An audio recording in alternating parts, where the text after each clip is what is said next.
ओम नमो भगवते रुद्राय। 5 नवंबर को हमें कार्तिक पूर्णिमा प्राप्त हो रही है। कार्तिक पूर्णिमा में विशेष रूपेण 365 दीप दान करना चाहिए, किंतु कैसे करना चाहिए? और आप चाहते हो कि मैंने कार्तिक के महीने में कोई भी सत्कर्म इत्यादि किया हो, उसका कभी क्षय ना हो, तो मुझे उस फल की प्राप्ति के लिए क्या विशेष करना चाहिए कार्तिक पूर्णिमा के दिन? विशेष रूपेण किन्होंने एक भी दिन का यदि नियम कार्तिक के महीने में लिया हो और वो भी चाहते हैं कि मेरा नियम कार्तिक का जो हमने लिया था वो सदैव स्थिर रहे, फल हमें प्राप्त होता रहे, हमें क्या करना चाहिए? सबसे बड़ी बात है, आपने उद्यापन करना चाहिए। सिंपल सा काम करना है कि आपने कार्तिक की पूर्णिमा में संपूर्ण कार्य का समावेश आपके उद्यापन के माध्यम से सिद्ध होता है, इसलिए आपने कार्तिक व्रत का उद्यापन करना चाहिए। आप कोई भी व्रत करें उसका उद्यापन जरूरी है।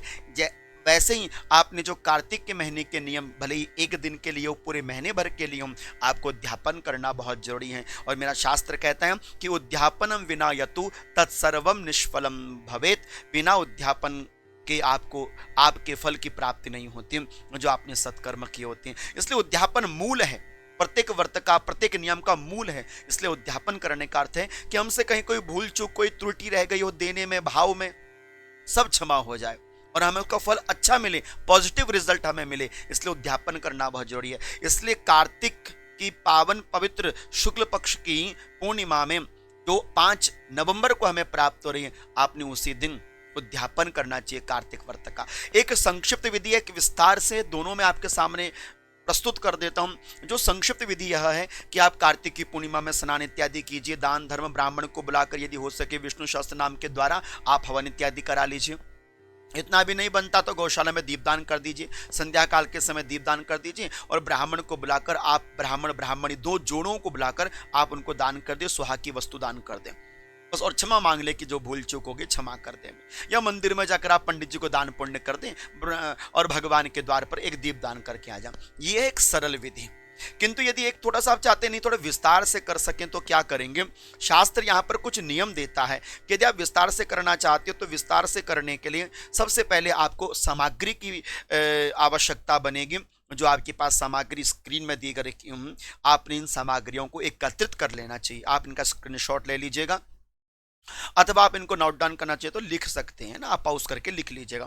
तो ये सारी सामग्री आप अपने पास रख लेंगे और इन्हीं सामग्रियों के माध्यम से आपने अपने कार्तिक मास के व्रत का उद्यापन करना चाहिए। उद्यापन में आपने दान ब्राह्मण को जरूर देना चाहिए। वैसे 30 ब्राह्मणों का यहाँ पर दान बताया, 30 ब्राह्मणों को दान और ब्राह्मणियों के संग, जोड़ों के संग दान करना चाहिए। ना मिल सके तो भले ही एक ब्राह्मण और ब्राह्मणी को आप भोजन जिमावें, उनको दान पुण्य करें और दान पुण्य की सामग्री में जो जो आपसे बन सके, पात्र पीतल की जो जो भी आपका सामर्थ्य और सामर्थ्य के अनुसार आप दान कर सकते हैं। ब्राह्मण विशेष रूपेण दान किया जाता है। और इसमें क्या क्या नियम रहते हैं? स्नान करना चाहिए प्रातः काल, उसके बाद स्नान इत्यादि करके स्नान की बाल्टी में थोड़ा सा काला तिल इत्यादि डाल के स्नान कर लो।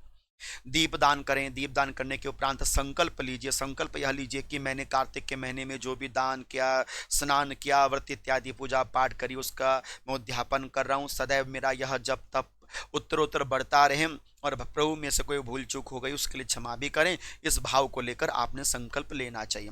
यदि आप संकल्प संस्कृत में पढ़ना चाहते हैं तो आपके सामने संस्कृत का संकल्प भी मैंने प्रस्तुत कर दिया, आप इस संकल्प को भी धारण कर सकते हैं। इस तरह से संकल्प इत्यादि लेकर आपको अपने कार्तिक मास के व्रत को पूर्ण करना चाहिए। नियम क्या कहता है? नियम ये कहता है कि जो भी कार्तिक का विस्तार से उद्यापन करना चाहते हैं वह पूर्णिमा से एक दिन पहले अपने घर में ब्राह्मणों को बुलाकर सर्वतो भद्र मंडल इत्यादि की रचना करे, वेदी रचना करे, वेदी निर्माण करे, केलों के खंभों से सजावें, सुसज्जित करें और भगवान को स्थापित करें। विधिवत पूर्व विष्णु सहस्त्र नाम का पाठ करना चाहिए, पूजन करना चाहिए। तुलसी के पत्रों से, बेल पत्रों से भगवान का पूजन करना चाहिए। तो रात्रि भर जागरण करना चाहिए, नाम जप इत्यादि करना चाहिए। अगली सुबह कार्तिक की पूर्णिमा में पुनः से स्नान इत्यादि करके सूर्य अर्घ्य देकर हवन यज्ञ इत्यादि विष्णु शास्त्र नाम के माध्यम से कर 30 ब्राह्मणों को भोजन इत्यादि करवाना चाहिए। सामर्थ्य होने पर कीजिए, ना होने पर एक ब्राह्मण को भी दे सकते हैं, ना होने पर आप गौ माता को भी गौग्रास इत्यादि दे सकते हैं, काम पूर्ण हो जाता है।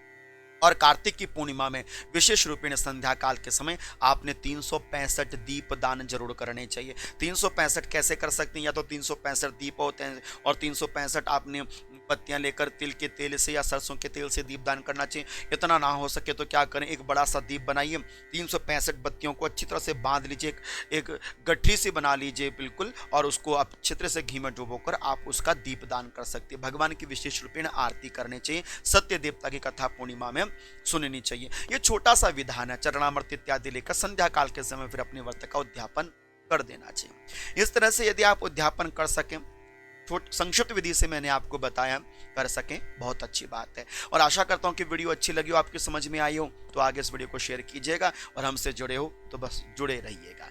ओम नमो भगवते रुद्राय।